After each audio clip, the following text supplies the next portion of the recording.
अफगानिस्तान को सल्तनतों का कब्रिस्तान कहा जाता है। अफगानिस्तान कभी गुलाम नहीं बना, कभी फतह नहीं हुआ। बिल्कुल झूठ, बिल्कुल गलत। ये तासुर मकबूल जरूर है मगर तारीखी तौर पर दुरुस्त नहीं। अफगानिस्तान बार बार फतह भी होता रहा और गुलाम भी बना। अरसा दराज बड़ी बड़ी सल्तनतों का हिस्सा रहा। तारीख झूठ नहीं बोलती। आइए तारीख का सच जानते हैं।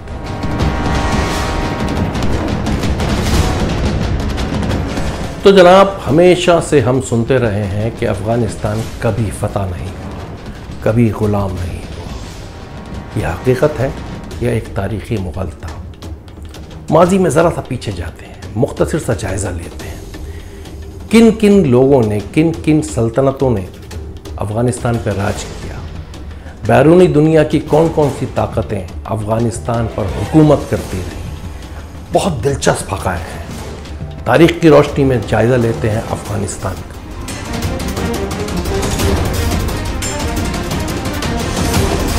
ताज बरतानिया ने अफ़गानिस्तान में 1839 से 1919 तक 3 जंगें लड़ी। इस दौरान कुछ अरसे अफ़गानिस्तान को कंट्रोल भी किया।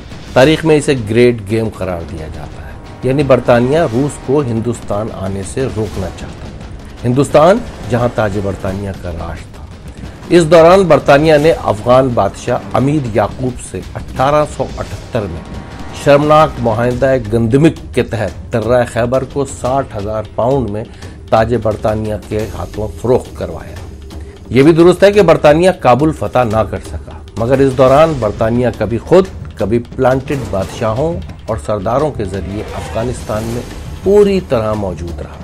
इससे पहले कि अफगानिस्तान बैरूनी क़ुव्वतों के हाथों फतह होने की तारीख जाने, पहले 100 साल एंग्लो अफगान जंगों के बारे में कुछ जानते हैं। 1842 में बरतानिया के 16,000 के लश्कर ने अफगानिस्तान पर चढ़ाई की। तारीख की इबरतनाक जंग का अंजाम विलियम डैलरम्पल की किताब से जानते हैं। अपनी किताब द किंग रिटर्न्स में लिखते हैं, जलालाबाद से दर्रा खैबर के रास्ते चढ़ाई की गई। 16,000 के लश्कर में सिर्फ एक शख्स जिंदा लौटा।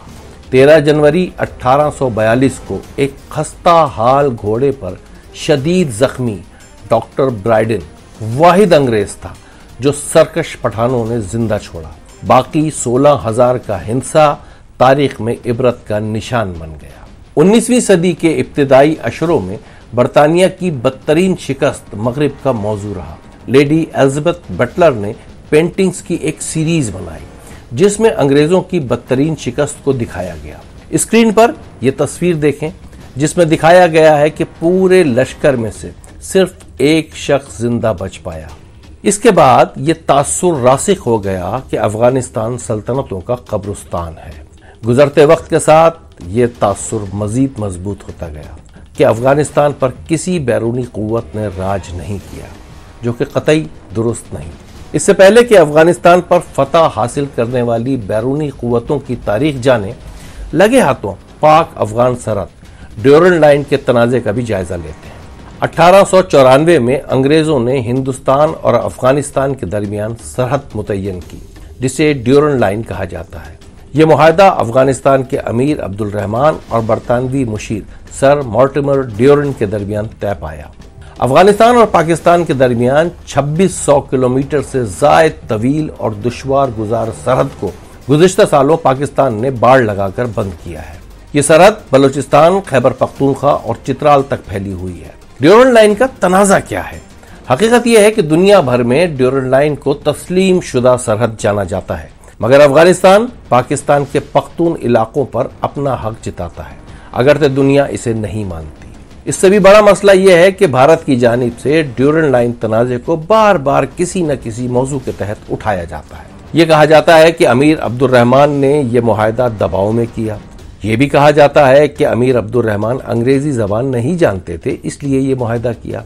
और ये तावील भी पेश की जाती है कि मुआहदे के 100 साल पूरे हो गए तो अब ये मुआहदा खत्म हो चुका है। आइए बारी बारी इन नुकात का जायजा लेते हैं। जनाब, अमीर अब्दुल रहमान पर कोई दबाव नहीं था, बल्कि 1888 में खुद अमीर अब्दुल रहमान ने दूसरी एंग्लो अफगान जंग के बाद ब्रिटिश इंडिया को खत लिखा कि अफगानिस्तान के साथ बरतानवी हिंदुस्तान की सरहद मुतय्यन की जाए। सिर्फ यही नहीं, इसके अलावा इसी सिलसिले में मजीद 2 खतूत और भी लिखे। तो ताज बरतानिया ने सर मॉर्टिमर ड्यूरेंट की सरबराही में वफ्द काबुल भेजा। 42 रोज मुज़ाकरात हुए। 12 नवंबर 1893 को मुआहदे पर दस्तखत हुए। दूसरी वजह ज़बान, ये भी बेबुनियाद है। मामला अंग्रेजी आने या ना आने का था ही नहीं। सर मॉर्टिमर ड्यूरेंट फारसी जबान के माहिर थे और तमाम मुज़ाकरात फारसी जबान में हुए। इस सिलसिले में मुस्तनद तारीखी हवालाजात मौजूद हैं। तीसरी बात, यह मुआहदा 100 साल का था।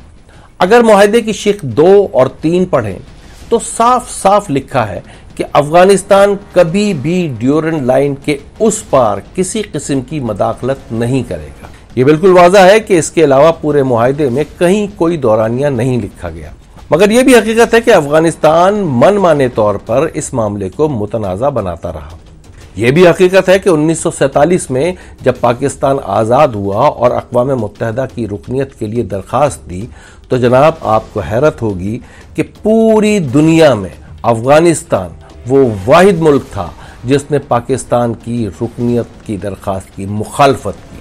और यह भी दुरुस्त है कि 90 की दिहाई में जब तालिबान की हुकूमत, मुल्ला उमर की तालिबान की हुकूमत कायम हुई अफगानिस्तान पर, उसने भी ड्यूरेंट लाइन को तस्लीम नहीं किया।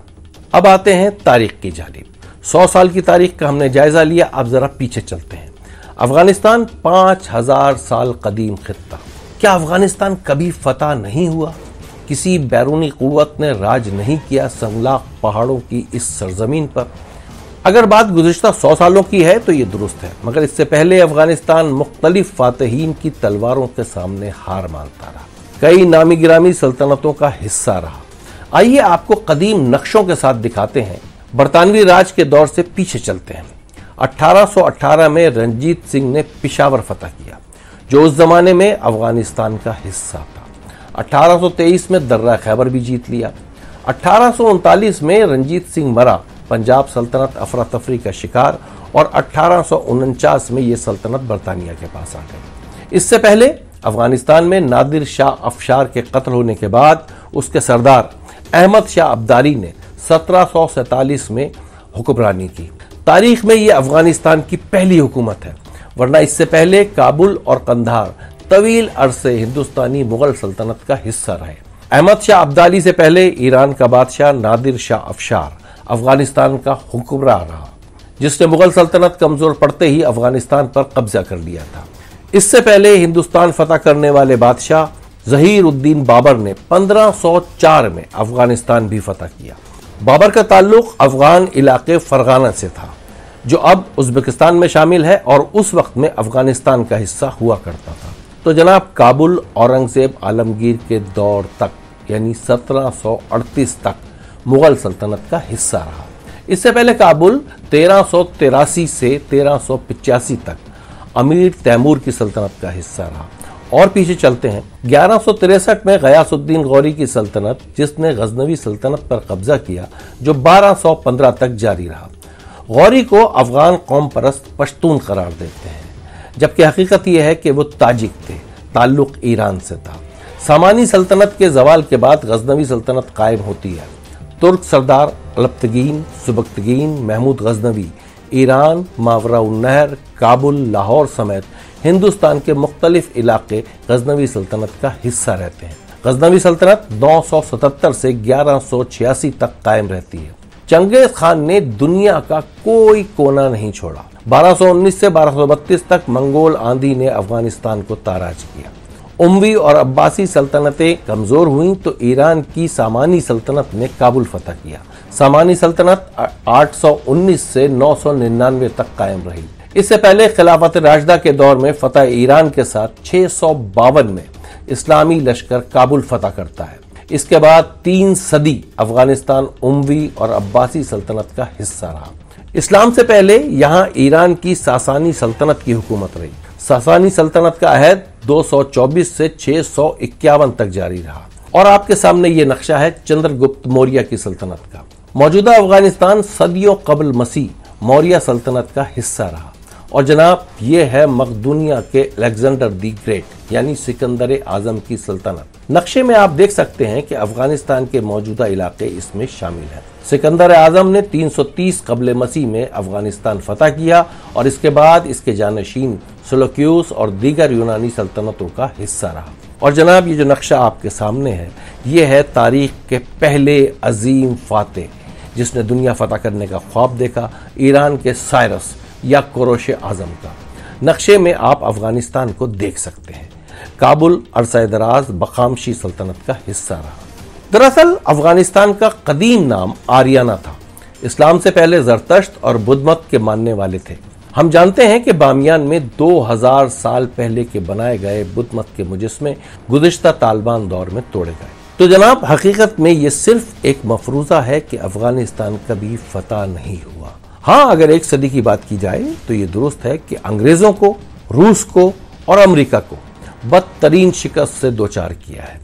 मगर यह भी एक हकीकत है कि संगलाख पहाड़ों की सरजमीन अफगानिस्तान फातहीन के लिए कभी भी आसान हदफ ना रहा, ना जंग के एतबार से और ना ही हुकूमत करने के हवाले से।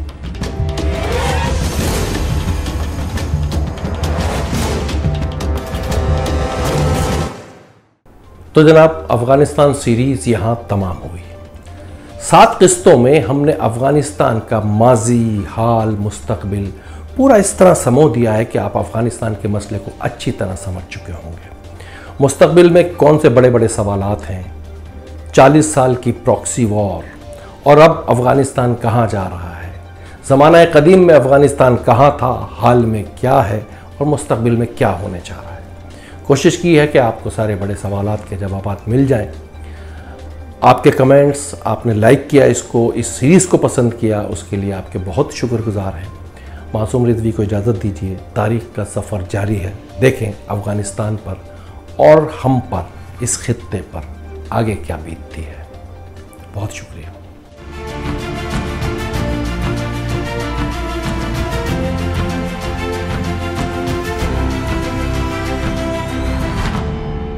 मिस्टर डॉक्यूमेंट्री चैनल को सब्सक्राइब करें और हाँ, बेल आइकन को दबाना ना भूलें ताकि नई मालूमात आप तक बर वक्त पहुँचे।